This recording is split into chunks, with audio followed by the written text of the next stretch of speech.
So yun guys, after naming mag-cocktail, dito naman kami sa isang restaurant. Nag-order kami guys ng aming dinner. Tahong.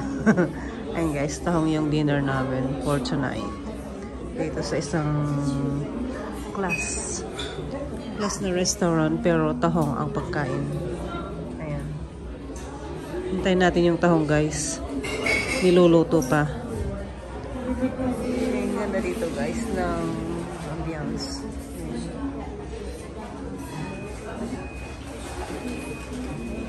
Maraming tao dun sa likod, tsaka dun.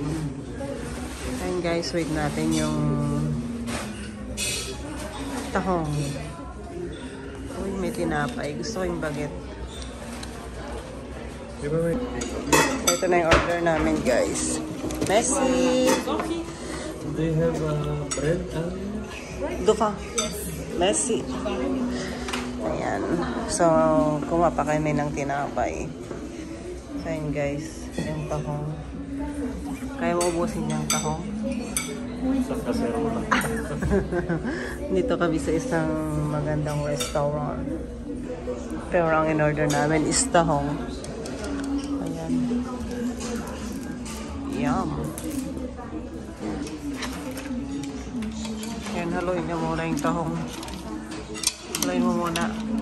Messi.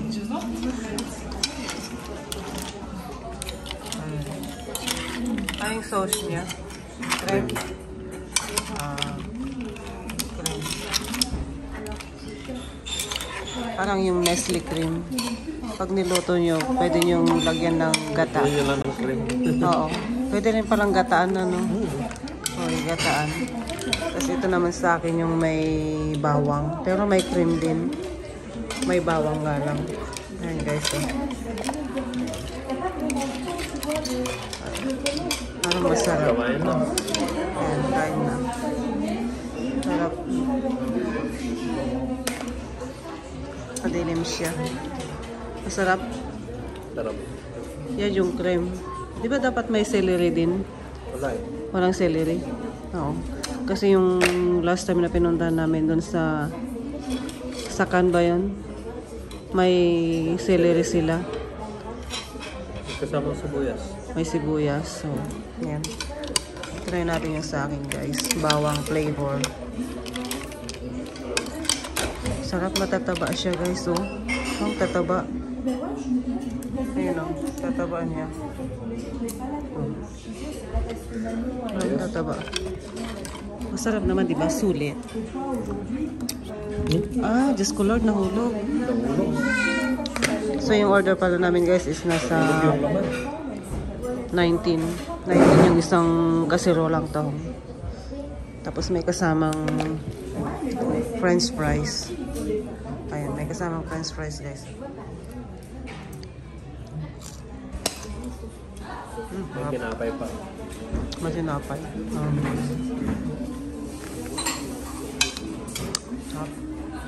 Mag-beer ka. Mag-beer. Tikman ko na guys. Tikman ko yung tahong.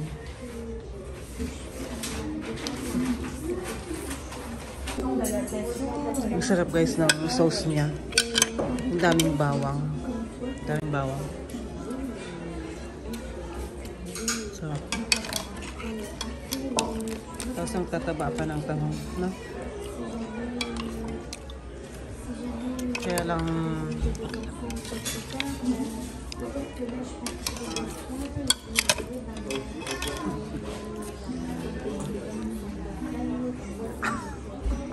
absorb ng ganito guys.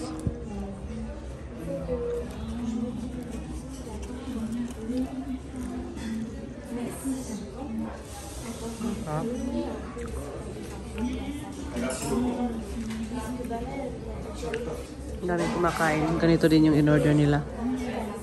Ayan. Pag pumunta kayo dito guys, ganito yung orderin nyo. Ito yung specialty nila dito.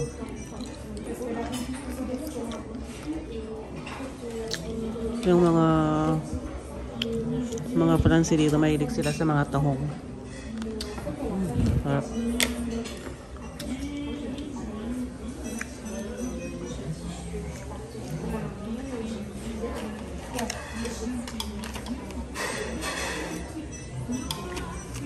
Harap na mainit-init pa. Ayan. Sarap ng laso ng garlic flavor lagat. Sobrang linamnam ng sauce niya. Ayan. Sobra. Ang sarap. Perfect. Ito, may plates pa. French fries. Sarap yung luto nila, no? Huh? Masarap yung luto nila.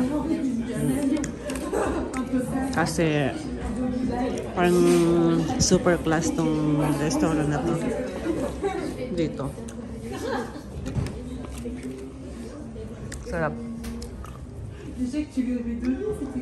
Kaya pag pumunta kayo dito, guys, order kayo ng tahong. Ayan.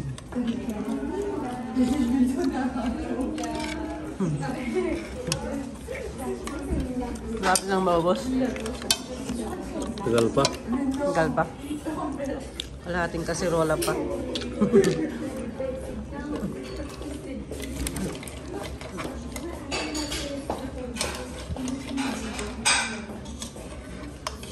May tatang siguro ko. Nako. Yeah. Ang dami kumakain dito, guys. Dito kami sa loob, tapos meron sa labas. Ayun. Ayaw namin sa labas kasi sobrang malamig. Kaya dito kami sa loob. Yung mga naninigarilyo. Oo. Tsaka may mga naninigarilyo doon. Ang baho. May mga walang laman. Nahulog na. Ayan. Labasan na sila, guys. Bye. Bye, everybody. Bye. Nabusog pa kayo sa tahong. Ay, naku. Buhay daw. Sarap. Ang oras ngayon is 9:20 na, guys. Dinner na namin to. Tahong with french fries. Sarap. Kaya naubos mo na. Naubos mo na? Ubus. Wow. Ayun, guys, naubos na. Yung tahong. Ayan yung pinagbalatan niya. Pero sa akin may konti pa. Tinapay muna tayo. Tinapay. Sauce mo dyan sa may sauce. Masarap. Ayan. Okay. Pag walang tahong, tinapay na lang. Diba, guys? Sarap. Ayun, guys, tapos na kumain. So, yung order namin, guys, ng tahong, ang presyo ng isang kasirola is nasa 19 euro. So, nasa 1,200 pesos na yun sa atin, guys. Ayan, yung isang kasirola. Pag sa atin, 1,2. May isang kilo ba yan? Wala. Ano, wala. Parang nasa kalahating kilo lang siya, guys. Diba? At least nakatikim kami ng tahong dito. Ayan. Thank you for watching, guys. Ciao. Ayan, guys. Lalabas na siya. Lalabas na siya sa restaurant. Wow. So fresh. Puro mall pala ito, no? Taho ano yan? Ayan, seafoods. Ha? Seafoods. Sa kanila din. Ito, guys. Ayan. Dito kayo kumain. Sarap. Ayan. O, diba? Ciao.